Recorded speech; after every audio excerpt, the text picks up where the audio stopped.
जय हिंद साथियों, स्वागत है आप सभी का अपने YouTube चैनल संदीप पाठशाला में।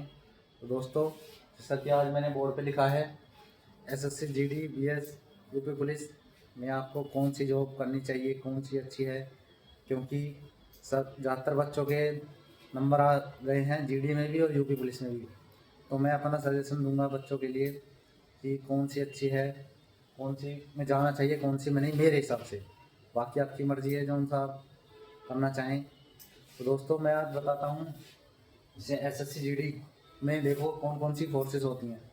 Assam rifle, CISF, CRPF, ITBP, SSB, BSF, SSF और एनआईए और एनसीबी। इस बार एनआईए और एनसीबी की वैकेंसी इस बार नहीं आई। पिछली बार एनसीबी की वैकेंसी आई थी, उससे पहली बार एनआईए की भी वैकेंसी आई थी। तो इसमें सभी फोर्सेस का अलग अलग काम होता है।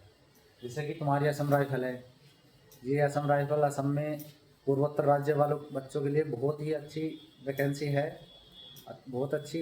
इसमें सारी ज़्यादातर आर्मी वाली ही फैसिलिटी दी जाती हैं और आर्मी वाले अभियानों में ही यह हिस्सा लेती है असम राइफल।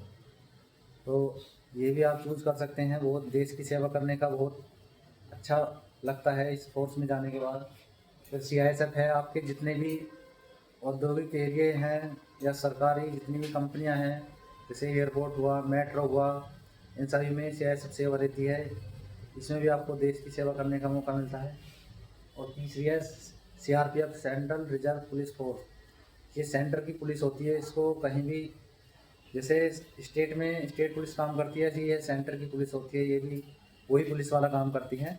ज़्यादातर इसको नक्सली एरिया में रखा जाता है, जैसे छत्तीसगढ़ हुआ और कश्मीर में, जहाँ भी ज़रूरत पड़ती है। मतलब इसकी काफ़ी सारी बटालियन बनी हुई हैं। अलीगढ़ में भी है एक आरएएफ की। सीआरपीएफ में से ही कई सारी वो चुने जाते हैं, अलग अलग डिपार्टमेंट रहते हैं सभी उसमें। और आगे है तुम्हारा आईटीबीपी। आईटीबीपी तुम्हारा चाइना बॉर्डर पर रहती है। ये भी अरुणाचल प्रदेश हुआ, जहाँ जहाँ चाइना बॉर्डर रहता है। इसमें काफ़ी ठंडे इलाकों में फौजियों को रहना पड़ता है। ये भी अच्छी फोर्स है आईटीबीपी। और फिर है एसएसबी। तुम्हारी एसएसबी फोर्स भी काफ़ी अच्छी है। ये तुम्हारा नेपाल और भूटान बॉर्डर पर अपनी सेवा देती है, तो आप इसमें भी जा सकते हैं।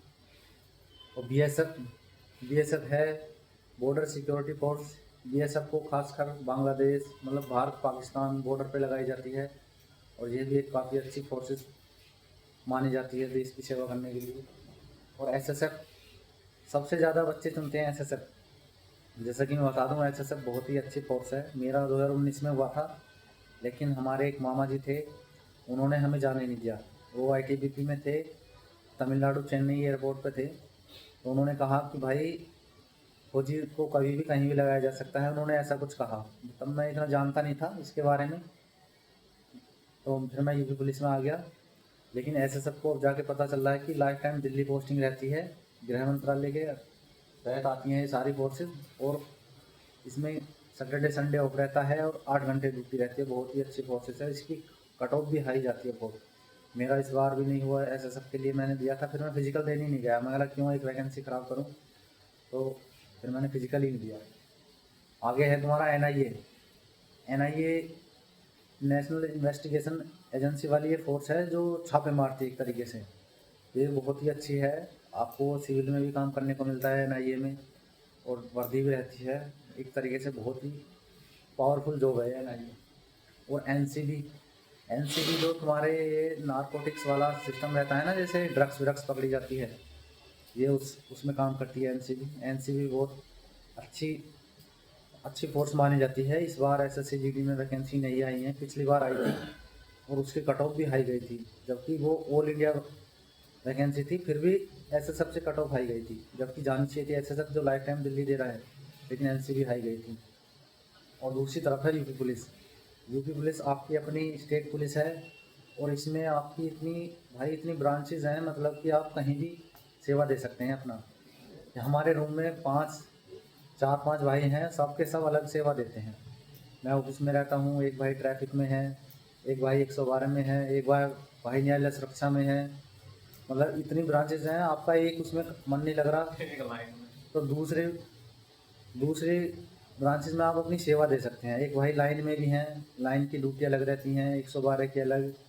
और मतलब आदमी डिप्रेशन में नहीं जा सकता। जीआरपी में चले जाओ, आपका मन नहीं लग रहा थाने में, चौकी में, कहीं भी, तो मैं कहूँगा देखो नौकरी तो भाई सभी अच्छी हैं आज के टाइम पे बेरोज़गारी के लिए, लेकिन मैं कहूँगा अगर इसमें फोर्सेस है तुम्हारा एसएसएफ सबसे बेस्ट है। एसएसएफ क्योंकि लाइफ टाइम दिल्ली रहता है।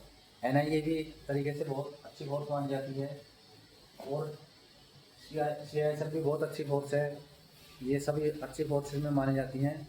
और मैं अगर उसके बाद कहूँगा कि किसी भाई का अगर सीआरपीएफ या और वैकेंसी है इनमें बीएसएफ वगैरह में, अगर उसका यूपी पुलिस में नंबर है तो भाई यूपी पुलिस को भी आप ज्वाइन फर्स्ट प्रेफरेंस दे सकते हैं मेरे हिसाब से।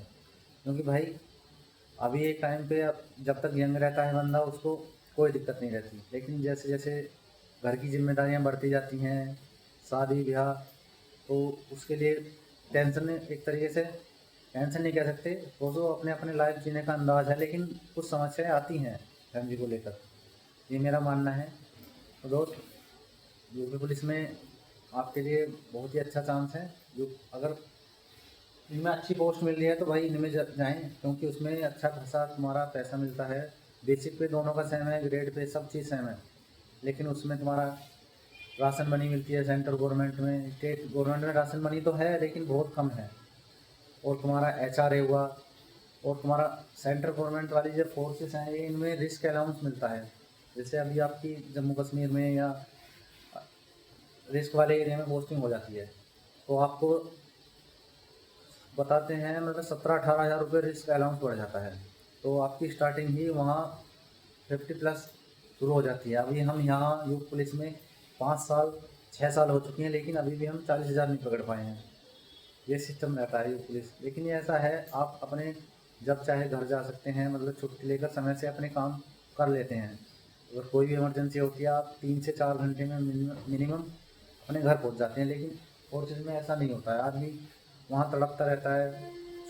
छुट्टियाँ मुश्किल से आपकी 3 महीने बाद छुट्टी होंगी ऐसा अधिकारी टालते रहते हैं, तो आदमी को फिर संतोष करना पड़ता है ना, चलो यार अब घर वाले ही संभाल लेंगे जो होगा देखो। लेकिन यहाँ ऐसा नहीं है, आप छुट्टी चाहिए तो चाहिए भाई, जब जाना है जाना है।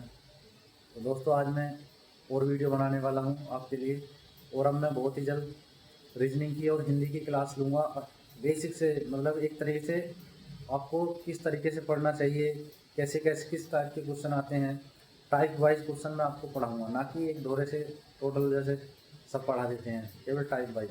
जय हिंद साथियों।